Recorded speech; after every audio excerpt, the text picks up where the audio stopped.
The streets of New Geneva gleamed under the artificial sunlight of the orbital station's massive dome.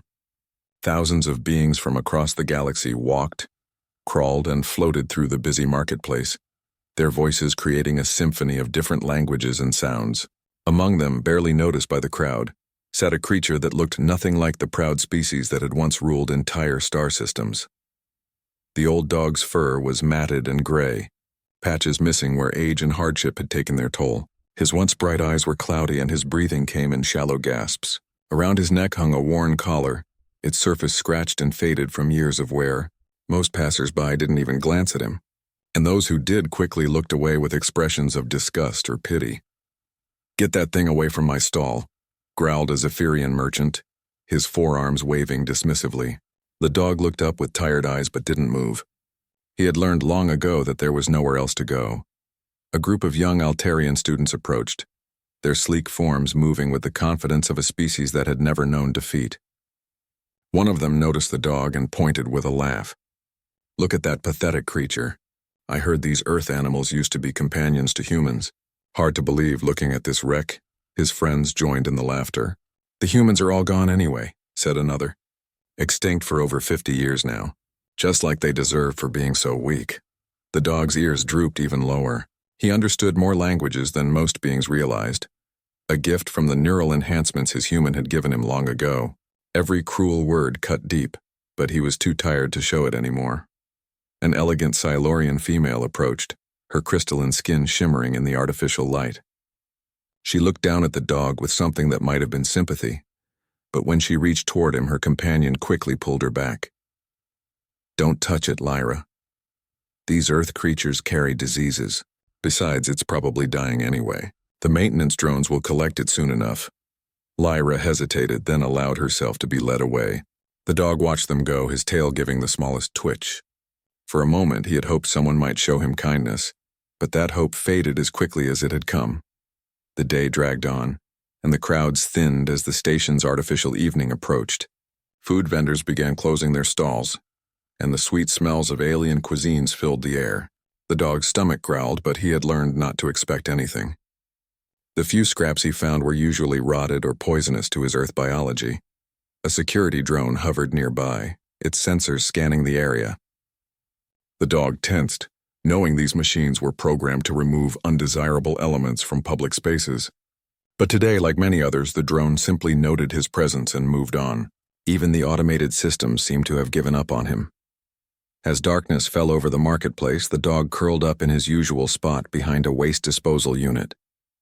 The metal was cold against his fur, but it provided some shelter from the recycled air that constantly circulated through the station. He closed his eyes and tried to remember better times. In his dreams, he was young again, running through green fields under a real sun.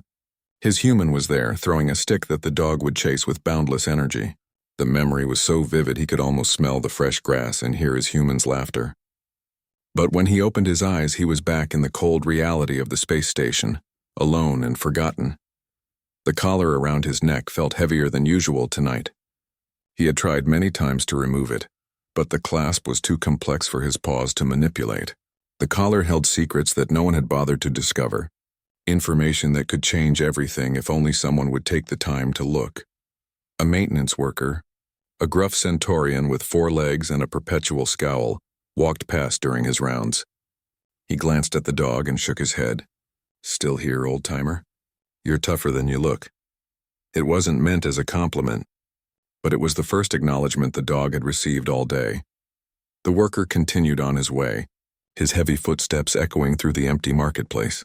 The dog lifted his head slightly, wondering if the worker might return with food or water, but he had learned not to hope for too much. Hope only led to disappointment. Somewhere in the distance, an announcement echoed through the station's communication system. The dog's enhanced hearing picked up fragments about trade negotiations, shipping schedules, and security updates. Nothing that concerned him directly, but he listened anyway. It was something to do besides simply existing.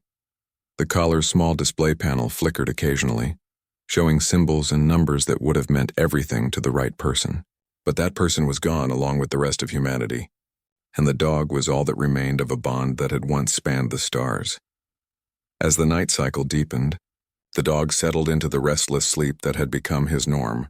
His dreams were filled with memories of his human, of the ship they had traveled on together, and of the mission that had brought them to this distant corner of the galaxy.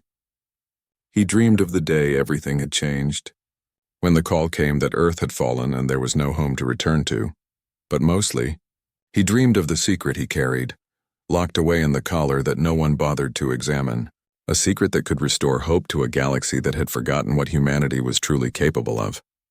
If only someone would care enough to look beyond the appearance of a tired, old dog and see the guardian of humanity's greatest achievement.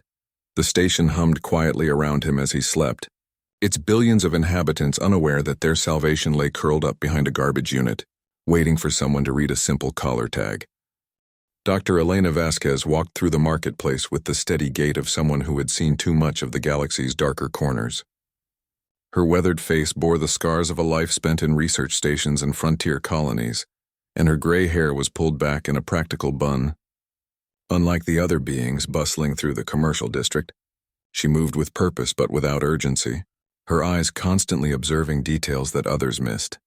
She was one of the last xenobiologists still actively studying Earth species, a field that had become largely academic since humanity's extinction. Most of her colleagues had moved on to more profitable research, but Elena continued her work with the dedication of someone who believed that understanding was its own reward. Her portable scanner beeped softly as it detected various life forms in the crowded area. The device was calibrated to identify Earth-origin organisms, something that had seemed pointless to her supervisors, but which Elena insisted on maintaining. Today, that seemingly useless feature was about to prove its worth. The scanner's tone changed, becoming more insistent as she approached the waste disposal area. Elena frowned and checked the display. The reading was unmistakable. A large Earth mammal canine family with significant neural enhancement markers. Her heart skipped a beat. Such creatures had been extinct for decades. Yet here was a clear, positive reading. She followed the scanner's guidance around the corner and stopped short when she saw the old dog curled up against the cold metal. Her scientific mind immediately began cataloging details: the animal's obvious age, its poor condition, the way it breathed with the effort of long suffering. But her human heart saw something else entirely. "My God," she whispered in the language of her ancestors, a tongue that few beings in the galaxy even recognized anymore. "You poor thing." The dog's ears twitched at the sound of human speech, something he hadn't heard in over 50 years. His cloudy eyes opened slowly, focusing on the woman with difficulty. For a moment he thought he might be dreaming again, but the scent was real. Human, unmistakably human. Elena approached slowly, her hands open and visible. She had studied enough Earth animals to know the basics of canine behavior, though seeing one alive was vastly different from examining genetic samples and video records. The dog watched her with a mixture of hope and fear, unsure whether this was another being who would reject him. "It's okay," Elena said softly, still speaking in Spanish. "I'm not going to hurt you." She knelt down several feet away, not wanting to frighten the animal. This close, she could see the extent of his poor condition, the patchy fur, the way his ribs showed through his skin, the cloudiness in his eyes that suggested cataracts. But she could also see something else, something that made her breath catch in her throat. The collar around his neck wasn't just worn leather and metal. Her trained eye recognized the subtle signs of advanced technology, the kind of neural interface equipment that humanity had been developing in their final years. This wasn't just any dog. This was a companion animal with significant augmentation. "Where did you come from?" she asked, switching to English, another human language she had studied. The dog's reaction was immediate and heartbreaking. His tail moved slightly and he lifted his head with what seemed like tremendous effort. Elena's scanner was going wild now, detecting not just the dog's biological signatures, but also the technological components integrated into his collar. The readings were unlike anything in her database, suggesting technology that was advanced even by current galactic standards. Other beings in the marketplace began to notice the strange scene. A human kneeling next to the diseased-looking animal drew curious and disgusted stares. A group of Tauri traders stopped to watch, their insectoid faces unreadable but clearly disapproving. "Doctor, what are you doing?" The voice belonged to Kale, her research assistant. a young Altarian who had been following at a discreet distance. His species' natural arrogance made him particularly disdainful of what he saw as Elena's sentimental attachment to extinct civilizations. "This animal is extraordinary," Elena replied without taking her eyes off the dog. "The technological integration alone makes him a priceless research subject." "It's just a dying animal," Kyle said dismissively. "The maintenance crews will dispose of it soon enough. We shouldn't be wasting time on... This dying animal has neural augmentation technology that's decades ahead of anything currently available," Elena interrupted, her voice sharp with authority. "The data we could gather from studying his enhancements could advance our understanding of biointegration by centuries." The dog listened to their conversation with growing understanding.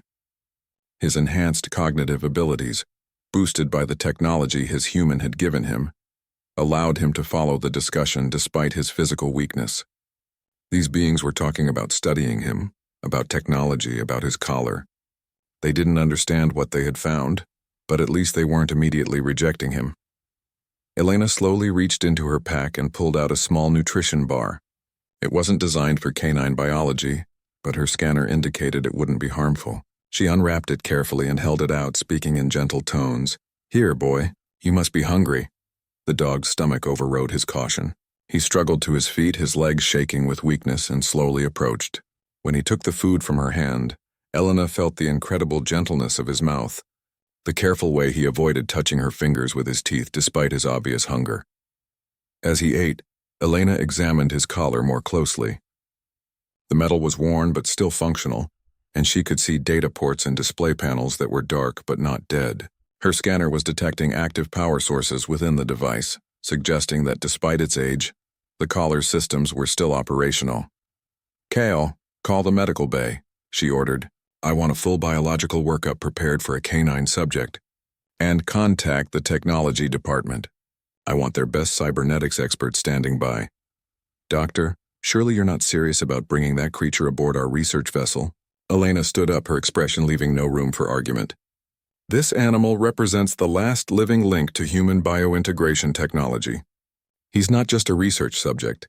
He's a living library of information that we thought was lost forever. We're taking him aboard, and we're going to make sure he survives long enough for us to understand what he's carrying." The dog looked up at her with something approaching hope for the first time in years. He couldn't know that this stranger would change everything, but something in her voice and manner reminded him of his human. There was kindness there, but also determination and intelligence. Maybe, just maybe, his long wait was finally over. The medical bay aboard the research vessel Curiosity hummed with activity as Elena supervised the dog's examination. The animal lay quietly on the examination table, his behavior remarkably calm for a creature that had lived rough for so many years. Dr. Zara On, the ship's chief medical officer and a Felixian with natural empathy for other species, worked carefully around the nervous system monitoring equipment. "His vital signs are surprisingly stable considering his apparent age and condition," Dr. On reported, her fur shifting colors to indicate concentration. "But there's something unusual about his neural activity. The patterns are far more complex than any natural canine brain should produce." Elena nodded, her attention focused on the readouts from the collar's interface ports. Chief Engineer Torsk, a massive Vorgani whose cybernetic implants covered half his skull, was running diagnostic scans on the collar's technology with equipment that represented the best the galaxy had to offer. "Dr. Vasquez," Torsk rumbled in his deep voice, "this technology is unlike anything in our databases. The integration between biological and artificial systems is seamless. We're seeing quantum processing capabilities that exceed our current understanding. Can you access the data without harming him?" Elena asked, gently stroking the dog's head. His response was immediate, a soft whine and a slight tail wag that spoke of trust beginning to form. "The collar appears to have multiple safeguards," Torsk replied. "But there's something else. The power source isn't depleting. It's actually drawing energy from the biological host's bioelectric field and somehow amplifying it. This animal is essentially a living battery for technology that shouldn't be possible." Kyle stood in the corner, his expression skeptical. "Even if the technology is advanced, what practical value could it have?" "It's integrated with a dying animal from an extinct species." Dr. On's fur shifted to angry reds and oranges. "This animal is far from dying. Undernourished and neglected, yes, but his cellular regeneration is remarkable. I'm detecting self-repair mechanisms at the genetic level that are actively working to restore his health. The humans did this to him? Elena asked, though she suspected she already knew the answer. More than that, Torsk said, excitement growing in his voice despite his species' naturally stoic demeanor. The modifications aren't just cosmetic or functional. They're comprehensive.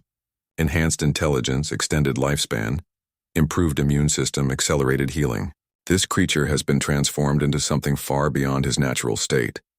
Elena looked down at the dog, who was watching the proceedings with alert eyes that seemed to understand every word. What's your name, boy? Do you understand us? The dog lifted his head and looked directly at Elena. Then, to everyone's amazement, he turned toward a nearby computer console and made a soft vocalization. The collar's display panel suddenly activated, showing a complex series of symbols and numbers. Did he just activate that display voluntarily? Kale asked, his dismissive attitude beginning to crack. Torsk was already connecting his equipment to the collar's data ports. The interface is responding to verbal commands but also to the animal's brainwave patterns. He's controlling the technology through thought alone. The display shifted, and suddenly text appeared in multiple languages: English, Spanish, Mandarin, and a dozen others that the translation systems immediately recognized as human languages. But the message that appeared made everyone in the room freeze. Guardian protocol active. Awaiting authorization code. Last human contact.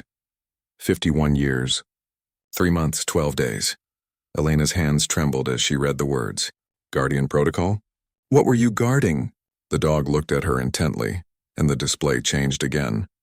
This time it showed a star map with coordinates that Torsk immediately recognized as being deep in unexplored space.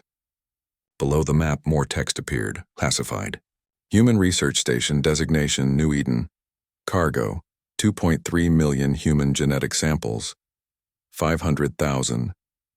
Embryonic specimens, complete cultural database. Guardian status. Still active.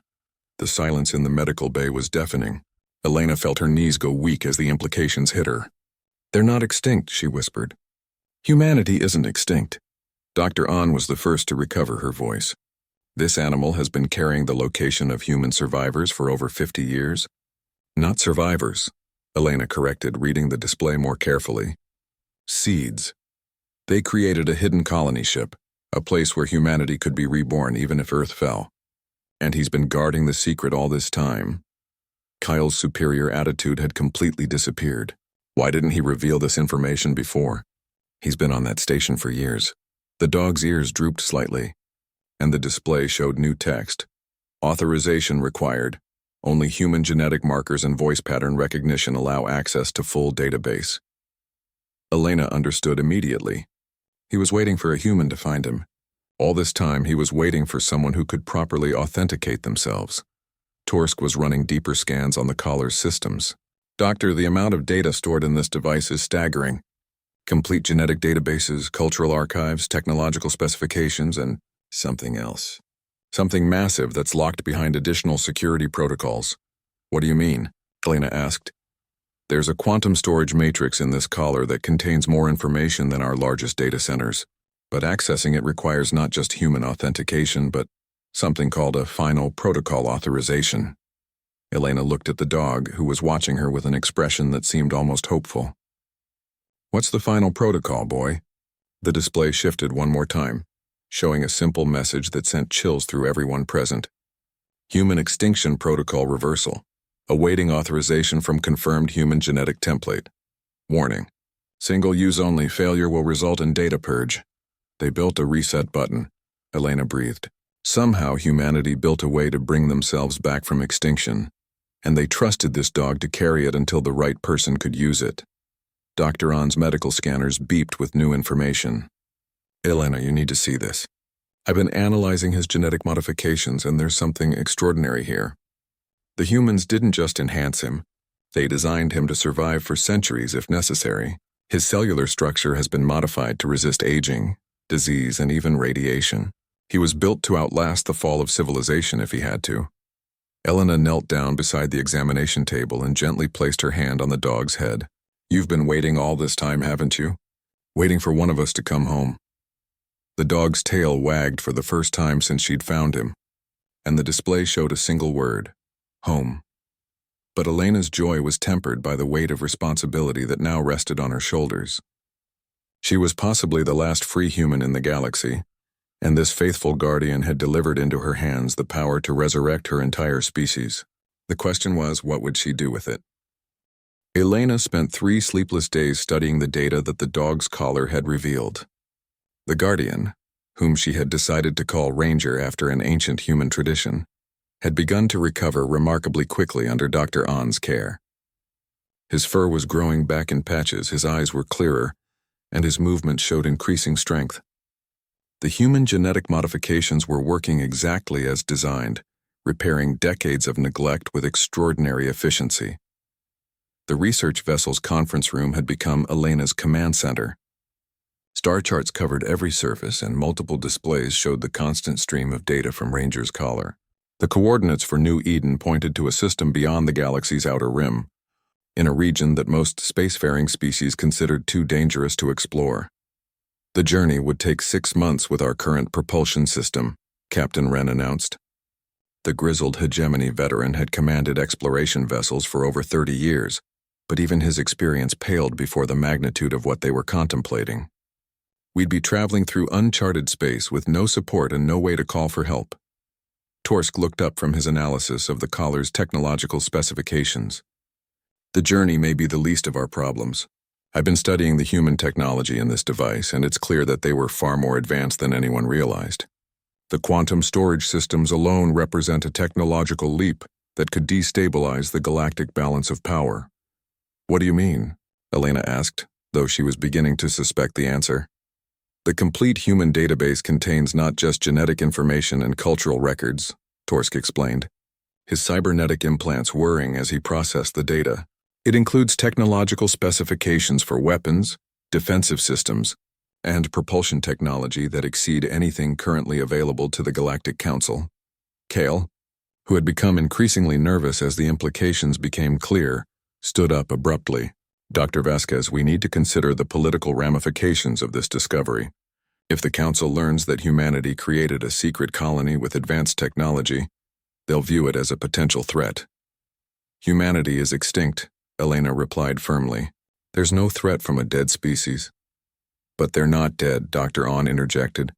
Not if this New Eden facility is real. The genetic samples and embryonic specimens could be used to recreate the entire human population. A species that was thought safely eliminated could suddenly return with technology that makes them the dominant force in the galaxy. Elena felt a chill run down her spine. She had been so focused on the miraculous possibility of restoring her people that she hadn't considered how the rest of the galaxy might react. Humanity's extinction had been welcomed by many species who saw them as dangerously unpredictable and expansionist. Ranger, who had been lying quietly in the corner of the conference room, suddenly stood up and approached Elena. His enhanced intelligence was evident in his alert expression as he looked directly at her.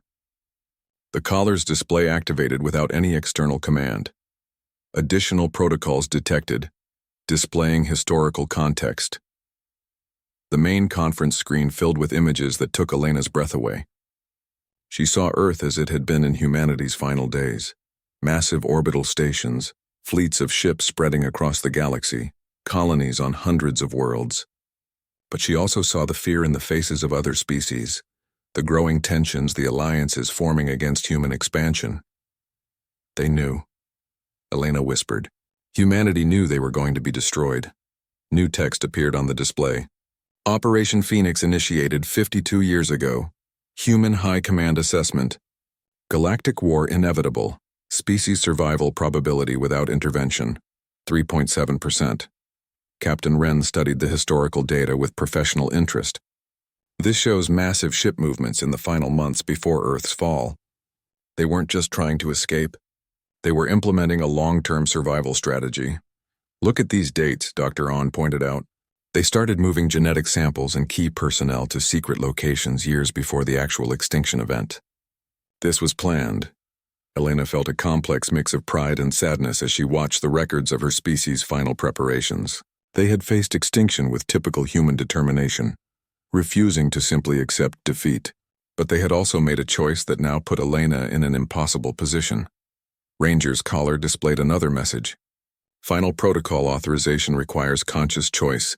Guardian unit programmed to present all relevant data before activation. What aren't you showing us? Elena asked, looking directly at Ranger. The dog's expression seemed almost apologetic as new data filled the screens. This time the images showed the true scope of human preparation. Hidden bases throughout the galaxy, sleeper agents placed in key positions, and technology caches that could support a massive coordinated return. My God, Captain Wren breathed. They didn't just create one colony. They created an entire shadow network. Torsk's analysis confirmed the captain's assessment. The data shows at least 20 separate facilities, each with different specializations. Military technology, agricultural systems, industrial production, cultural preservation. If activated simultaneously, they could support the rapid restoration of human civilization across multiple star systems. Kale was backing toward the door, his face pale with fear. This isn't just about bringing back an extinct species. This is about activating a pre-positioned invasion force that's been waiting for 50 years. Elena looked at Ranger, who was watching her with patient eyes. Is that what this is? Are we talking about a military resurrection? The collar's display showed a simple message. Choice belongs to authenticated human. Guardian unit does not judge. Guardian unit protects. He's telling the truth, Dr. On observed. The protocols are designed to give the decision-making power to the human who activates them. The network will respond to whatever commands are given. Elena realized that she was holding not just the power to restore humanity, but the power to determine what kind of humanity would be restored. The choice between peaceful reestablishment and coordinated conquest lay entirely in her hands. There's something else, Torsk added quietly.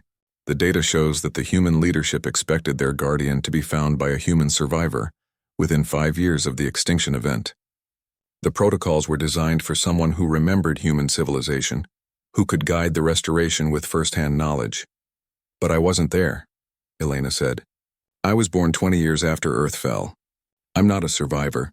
I'm a descendant of refugees who escaped before the final war. Captain Wren understood the implications immediately.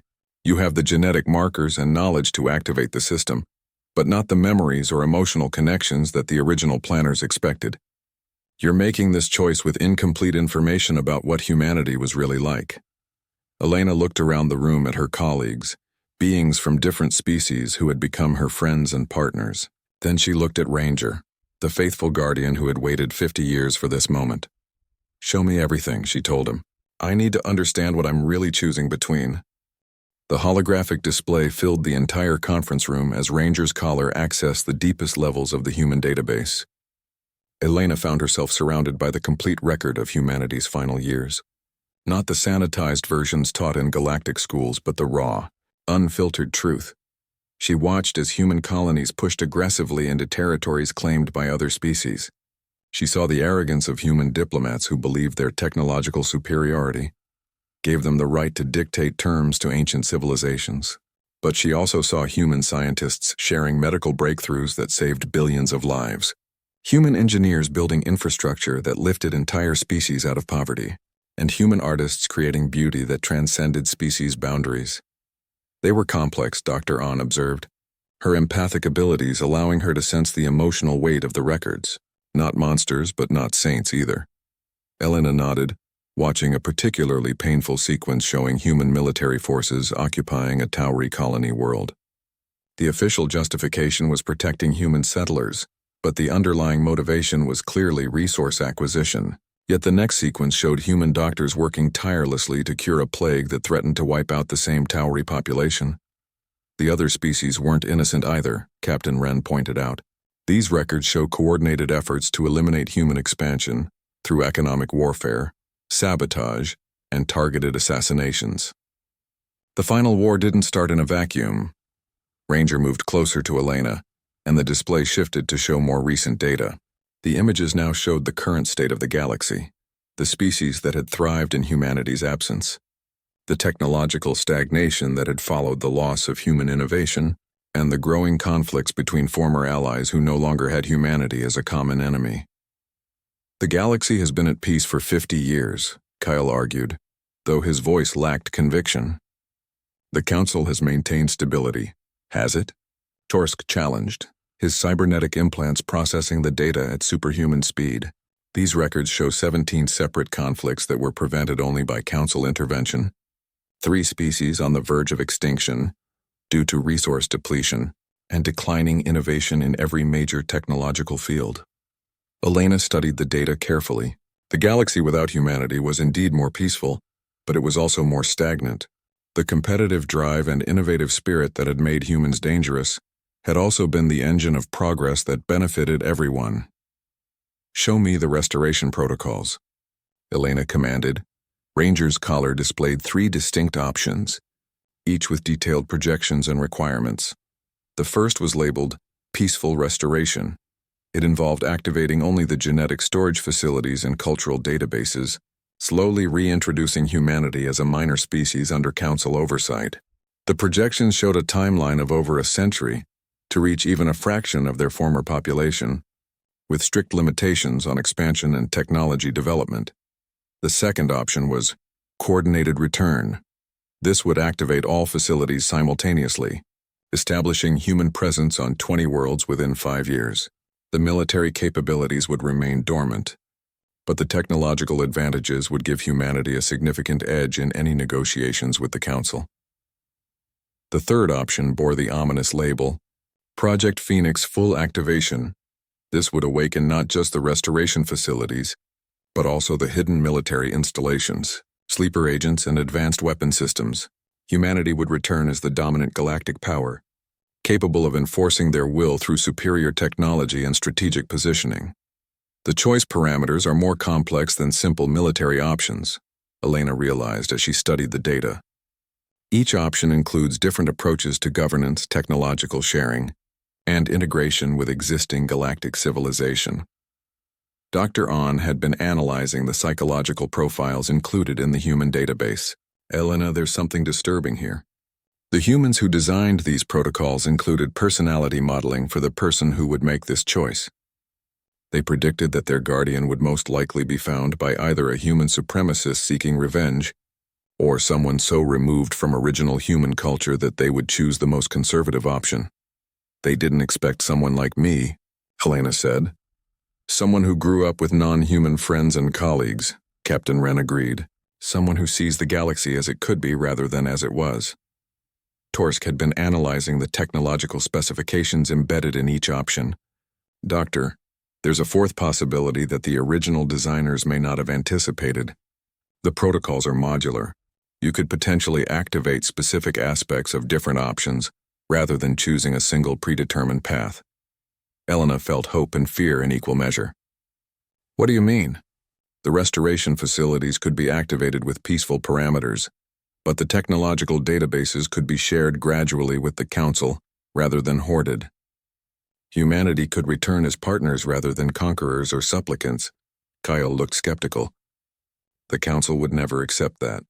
The major species spent 50 years consolidating power in humanity's absence. They won't willingly share it with a restored human civilization. Ranger's collar suddenly displayed new information, apparently triggered by the discussion. Addendum, Council contingency protocols detected analyzing. The new data was sobering. It showed that the Galactic Council had indeed prepared for the possibility of human resurrection. Standing orders existed to immediately quarantine or eliminate any human restoration attempt. The galaxy's current leaders had no intention of allowing their former rivals to return. They're watching for us, Elena realized. The moment we activate any restoration protocol, every major fleet in the galaxy will converge on our location. Captain Wren studied the tactical situation with professional concern.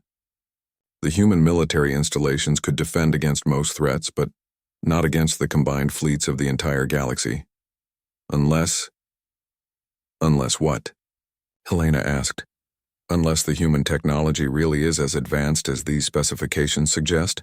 Some of these weapon systems are theoretical concepts that shouldn't be possible. Torsk nodded grimly. The quantum disruption arrays, the probability manipulation fields, the consciousness transfer networks. If these systems actually work, humanity could indeed become the dominant galactic power overnight. Elena looked at Ranger, who was watching her with patient eyes that seemed to hold decades of wisdom. "What would you choose, boy?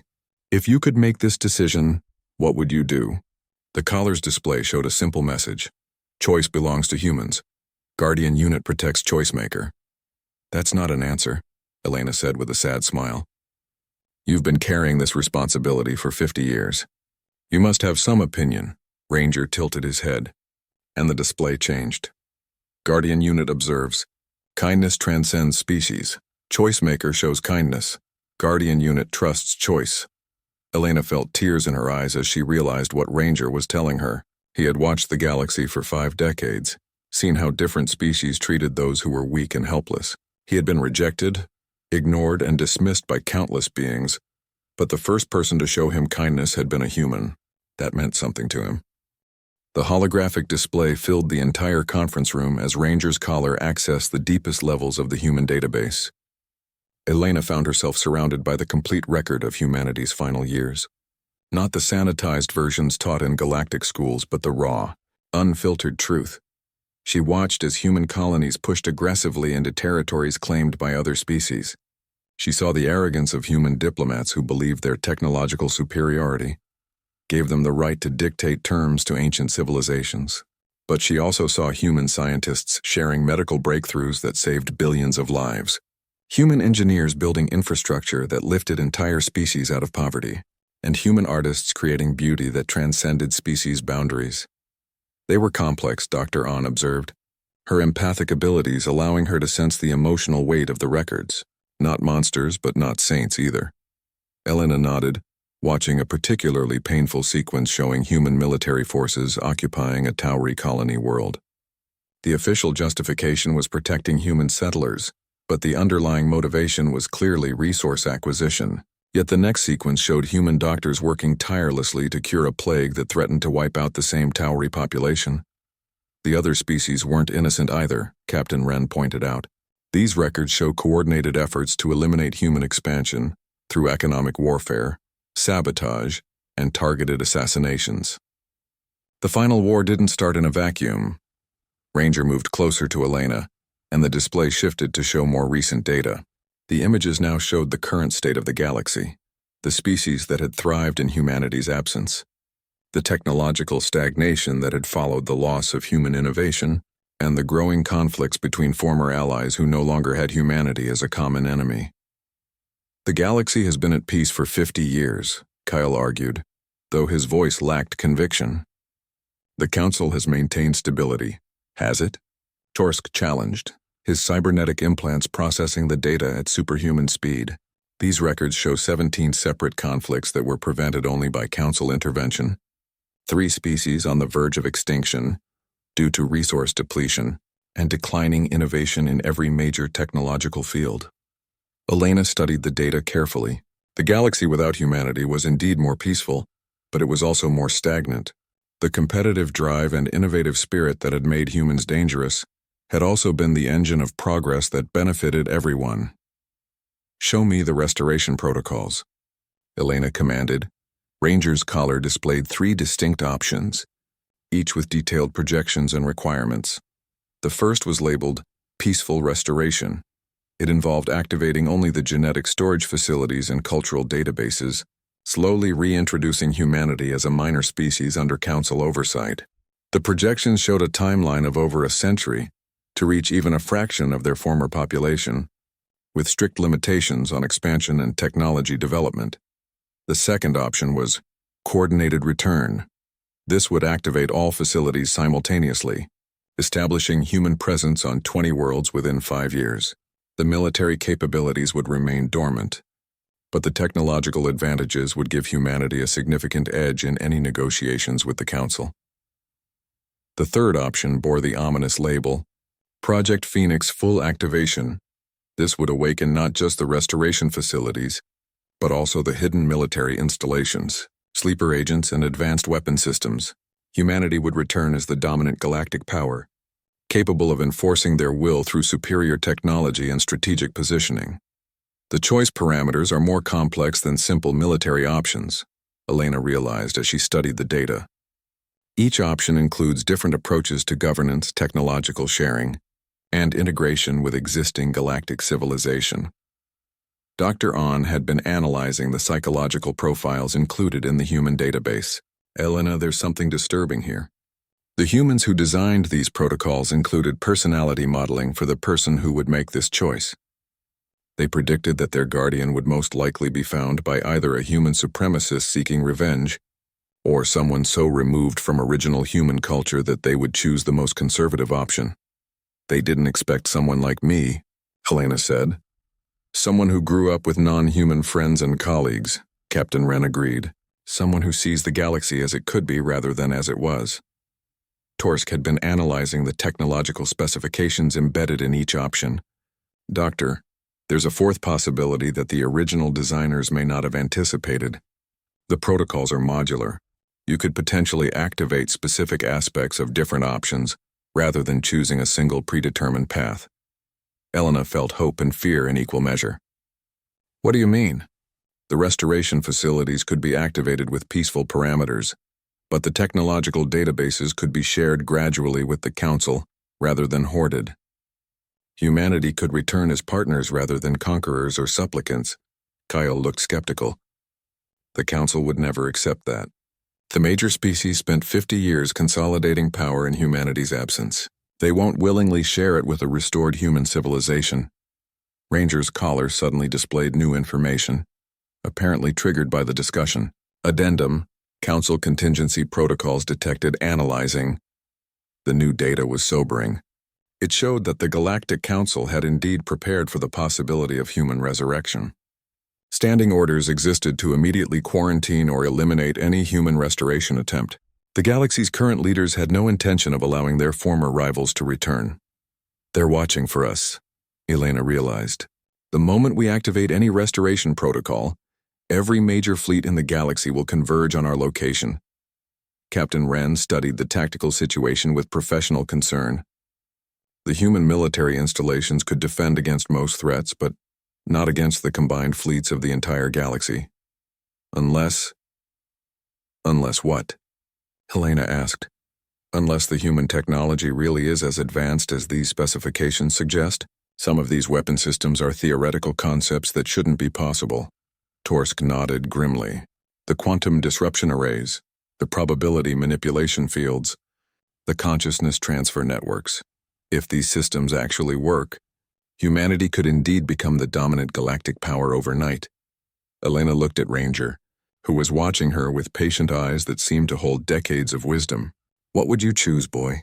If you could make this decision, what would you do? The collar's display showed a simple message. Choice belongs to humans. Guardian unit protects choice maker. That's not an answer, Elena said with a sad smile. You've been carrying this responsibility for 50 years. You must have some opinion. Ranger tilted his head, and the display changed. Guardian unit observes. Kindness transcends species. Choice maker shows kindness. Guardian unit trusts choice. Elena felt tears in her eyes as she realized what Ranger was telling her. He had watched the galaxy for 5 decades, seen how different species treated those who were weak and helpless. He had been rejected, ignored, and dismissed by countless beings, but the first person to show him kindness had been a human. That meant something to him. 5 years later, Elena stood in the council chambers on Nexus Prime, addressing the largest gathering of galactic representatives in recorded history. The chamber buzzed with dozens of different languages as beings from across the galaxy waited to hear the final report on humanity's restoration. Beside her on the speaker's platform, Ranger rested comfortably on a custom cushion, his collar now interfacing with the chamber's translation systems. His presence had become a symbol of the unexpected partnership between species that had emerged from humanity's return. Honored delegates, Elena began, her voice carrying clearly through the translation matrix. 5 years ago, this council faced an unprecedented situation, the discovery that humanity was not extinct, but dormant. Today, I stand before you to report on the successful completion of the new Eden integration project. The holographic displays around the chamber showed images from across the galaxy, human settlements on 12 worlds, working in partnership with local populations, joint research facilities where human and alien scientists collaborated on breakthrough technologies, and most remarkably, the mobile education fleets that carried New Eden's accumulated knowledge to any species that requested it. The restoration of humanity has proceeded according to the principles we established together, Elena continued. Transparency, cooperation, and shared benefit. Our population now stands at just over 2 million individuals, distributed across integrated communities rather than isolated human colonies. Ambassador Thys of the Tauri Confederation rose to speak, her insectoid features expressing what Elena had learned to recognize as approval. The Council acknowledges that humanity's return has exceeded all projections for peaceful integration. The technological advances shared through the New Eden protocols have benefited every member species. Elena nodded gratefully. The Tauri had been among the most skeptical of humanity's return, given the historical conflicts between their species. Their support now carried enormous weight with other delegations. Captain Wren, now promoted to admiral and serving as liaison between human settlements and the galactic fleet, provided the military assessment. Human defensive technology has been integrated into Council security protocols, but true to the agreements established, no human military force exists independent of Council oversight. The quantum shield generators provided to frontier colonies have reduced piracy incidents by 73%. Dr. On approached the podium next, her fur displaying the colors of contentment and pride. From a biological perspective, the human restoration has been remarkable.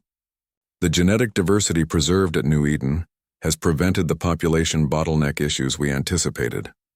More importantly, the medical advances shared by human consciousness archives have revolutionized treatment protocols across 47 different species. Elena smiled as she remembered the early days of the project, when every decision had been scrutinized by fearful delegates convinced that humanity would eventually revert to their expansionist ways. The breakthrough had come when Admiral Chen and the other uploaded consciousnesses had agreed to testify directly before the Council, sharing the complete historical record of humanity's final years and their genuine regret for past mistakes.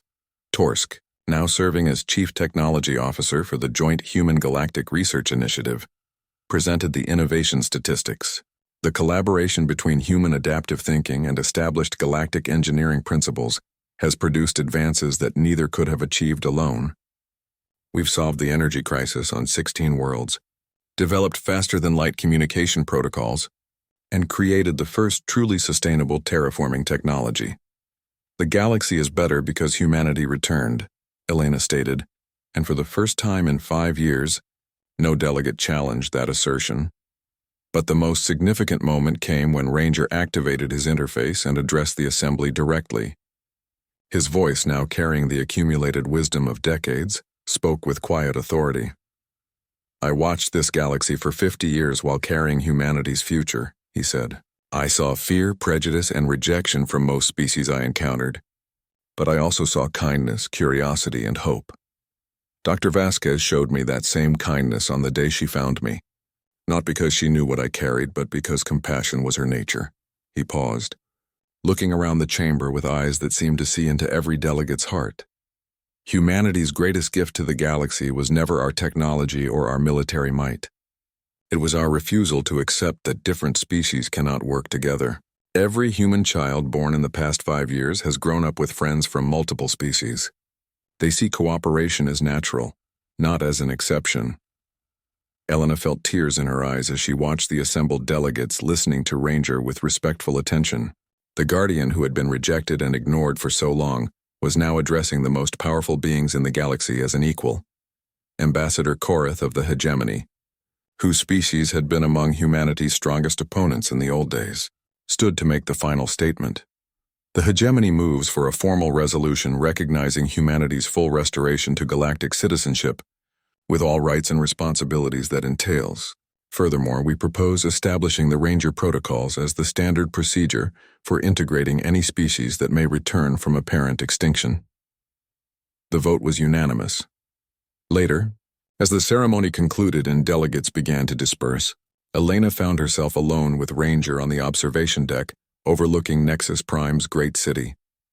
The sight never failed to amaze her. Beings from hundreds of different worlds living and working together, creating something greater than any single species could achieve. Do you think they made the right choice? Elena asked, referring to the humans who had designed the New Eden project. Trusting the future to whoever found you?